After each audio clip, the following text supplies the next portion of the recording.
Please receive Reverend Al Sharpton.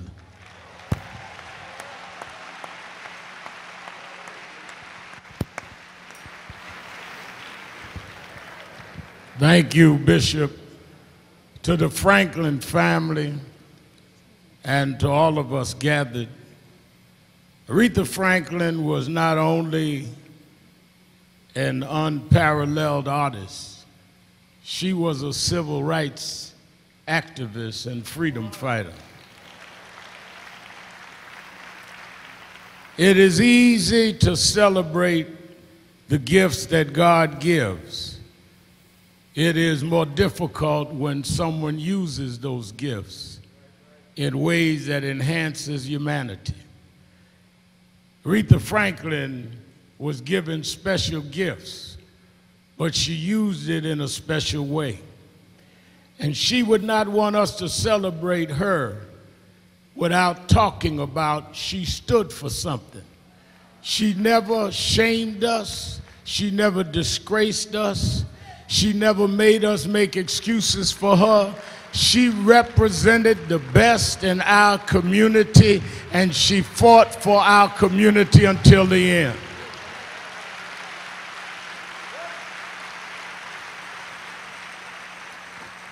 I first met Miss Franklin when I was a teenager.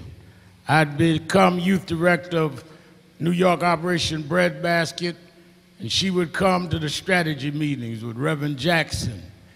And I would hear the stories of how when Dr. Martin Luther King could make payroll, Harry Belafonte and Aretha Franklin went on an 11-city tour to raise money for Martin Luther King.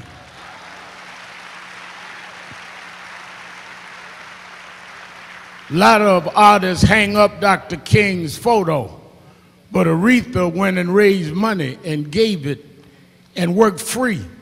Her daddy marched with Dr. King, and she never stopped supporting. As the years went by and I developed National Action Network, and she would call my radio show and have me come to her affairs. She called me one day. She said, "Reverend Al, I want to send you something." I said, "Yes, ma'am." She said, "What's your home address?" And she sent it. About 3 days later, I got a check made out National Action Network signed by Aretha Franklin. I saw about a month later, I said, "You know, I was so blown away. I grew up looking up to you that I framed that check." She said, "Boy, don't you have a copy machine?"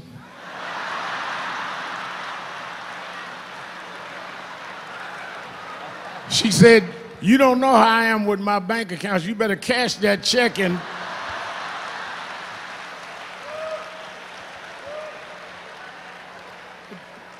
but all of her life, she supported the causes. She was a feminist before feminism was popular. She was a civil rights activist when it wasn't popular. She gave us pride, and she gave us a regal bar to reach. And that's why we're all here. We don't all agree on everything, but we agree on Aretha.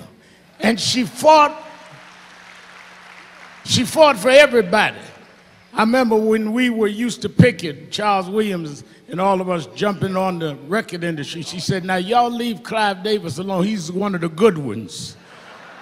She loved Clive and said, "We got to remember what happened to the Irish and what happened to Jews and what happened to blacks." And that is why we remember her legacy, because she sang a song for all of us. She was the soundtrack of the civil rights movement. If you track where we are, you can follow where Aretha had us.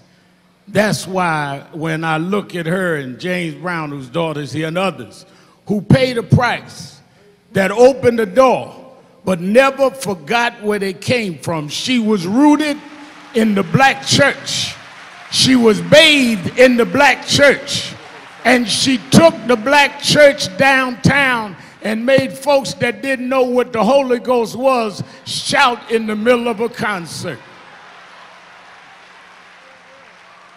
You never saw her perform without her doing gospel, because she never was one to forget where she came from. And that's why we give her this great homegoing. We thank her for what she did with Dr. King. We thank her for what she's done with Reverend Jackson. We thank her for what she's done with all of us. And that is why, you know, the other Sunday on my show, I misspelled respect. And a lot of y'all corrected me. Now I want y'all to help me correct President Trump to teach him what it means.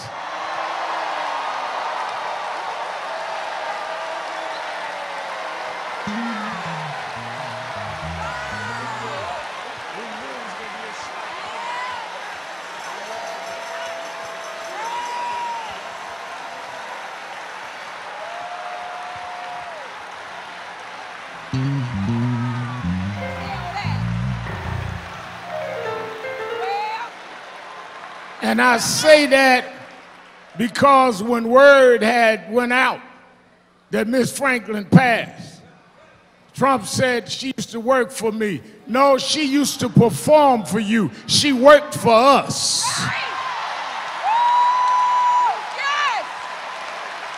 Yes! Yes! Aretha never took orders from nobody but God.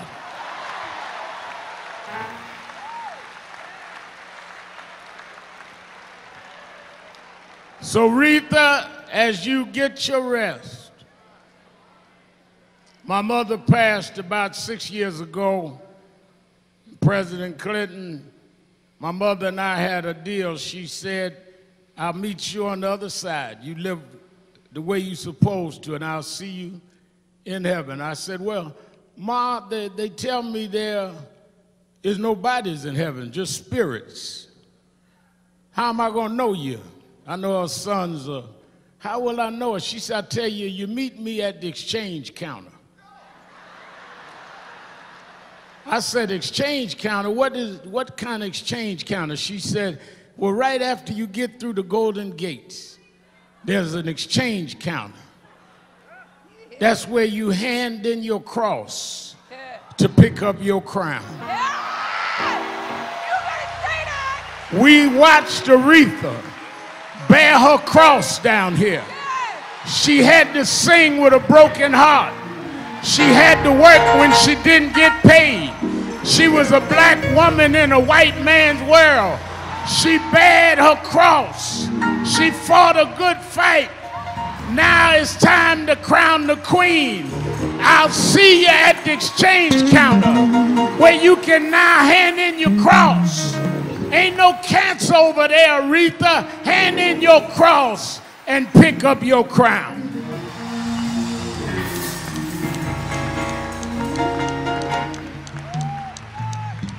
As I take my seat,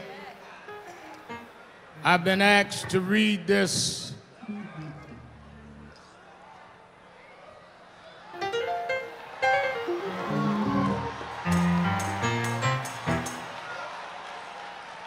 Don't do that.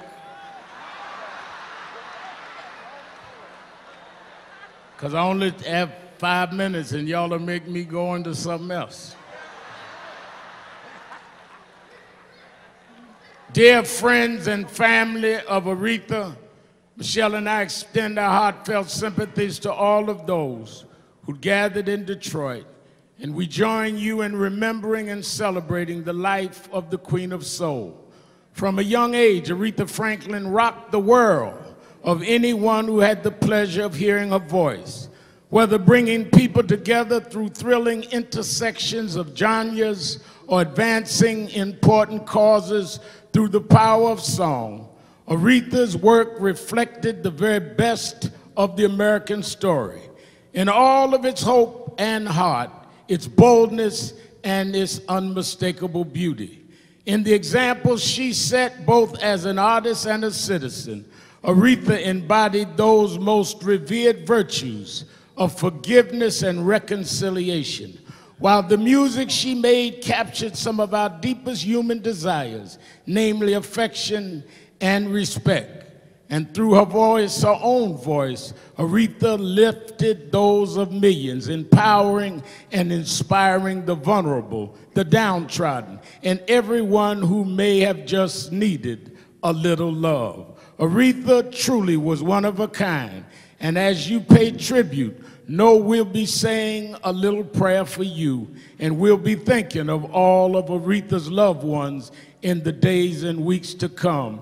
Sincerely, Barack Obama, 44th President of the United States.